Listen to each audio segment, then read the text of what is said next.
ನಮಸ್ಕಾರ ರೀ ದೊಡ್ಡ ಮಂದಿಗೆ. ಏರ್ಪೋರ್ಟ್ದಿಂದ ಮತ್ತು ಟರ್ಮಿನಲ್ 1ಗೆ ಹೋಗಿ ಹೈದ್ರಾಬಾದಿಂದ ಒಂದು ದೋಸ್ತ್ ಬರತ್ತಿದ್ದ, ಅವನು ಎಬ್ಬಿಸಿದ್ದು ಹೊಂಟೂರಿ. ಇಲ್ಲಿ ನೋಡ್ರಿ ಗ್ಲೋಬಲ್ ವಿಲೇಜ್ ಕಾಣಿಸ್ತದ. ಇಲ್ಲಿ ಪ್ರತಿಯೊಂದು ದೇಶದ್ದು ಎಲ್ಲ ಇದೈತಿ. ಬಂದು ಇಳಿದು ನೋಡ್ರಿ ಅಕೊಮಡೇಷನ್ಗೆ. ಇದು ನಂದು ಅಕೊಮಡೇಷನ್. ಒಳಗಿಂದೆಲ್ಲ ತೋರಿಸ್ತೀನಿ ಬರ್ರಿ. ಲಿಫ್ಟ್ ಅದ, ಸ್ಟೇರ್ಸ್ ಅದ, ಎಲ್ಲ ಐತಿ.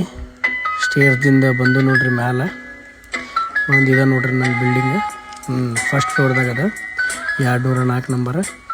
ಒಳಗೆ ಬಂದು ಇದ್ರೊಳಗೆ 2 ಬೆಡ್ರೂಮ, ಕಿಚನ್, ಹಾಲ್ ಅದ. ನನಗೆ ಹಾಲ್ ಭಾಳ ಲೈಕ್ ಆಯ್ತು ನೋಡ್ರಿ, ಯಾಕಂದ್ರೆ ಬಾಲ್ಕನಿ ಅದ. ಮತ್ತು ಬಂದು ಕೂಡಲೇ ಹೊಸ ಬ್ಲ್ಯಾಂಕೆಟ, ಪಿಲ್ಲೋ, ಬೆಡ್ಶೀಟ, ಪಿಲ್ಲೋ ಕವರ ಎಲ್ಲ ಕೊಡ್ತಾರೆ ರೀ.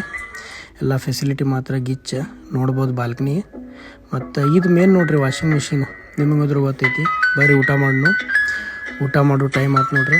ಊಟ ಮಾಡತ್ತು ಶಿರಾ, ಚಪಾತಿ, ತರಕಾರಿ ಬಂದಿತ್ತು. ನಮಾಜ್ ಮಾಡೋ ಟೈಮ, ನಮಾಜಿಗೆ ಬನ್ನಿ. ಇಲ್ಲಿ ಅಕೊಮಡೇಷನ್ ಬಾಜು ಗಾರ್ಡನ್ ಅದ ರೀ, ಫಸ್ಟ್ ಕ್ಲಾಸ್. ಗಾರ್ಡನ್ದಾಗ ಕೂತಿದ್ನಿ ಹೋಗಿ ಮಧ್ಯಾಹ್ನ. ಮತ್ತು ಇಲ್ಲಿ ಆಧಾರ್ ಕಾರ್ಡ್ ಆಗೋ ಮಟ್ಟ ಕೆಲಸ ಇಲ್ಲರಿ. ಆಧಾರ್ ಕಾರ್ಡ್ ಆಗೋ ಮಟ್ಟ ಕೂತು ಊಟ ಮಾಡ್ದ, ಪಗಾರ ತೊಗೊಳ್ದ, ಇದೇ ಕೆಲಸ ಐತಿ. ಇನ್ನು ಆರಾಮ್ಸರಿ ಅಡ್ಡಾಡ್ಕೊತಿರೋದು ನೋಡ್ರಿ. ಆಧಾರ್ ಕಾರ್ಡ್ ಆಗೋ ಮಟ್ಟ ಇಲ್ಲಿದು ಮೆಡಿಕಲ್ ಆಧಾರ್ ಕಾರ್ಡ್ ಆಗ್ಬೇಕಿರಲ್ಲ. ಸಂಜೆ ಕಾತು ಮತ್ತು ನಮಾಜಿಗೆ ಹೋಗಿ ಬನ್ನಿ. ಮಸೀದಿ ಅಂತೂ ಸಮೀಪ ಐತಿ. ಮುಂದಿನ ಲಾಗ್ಸ್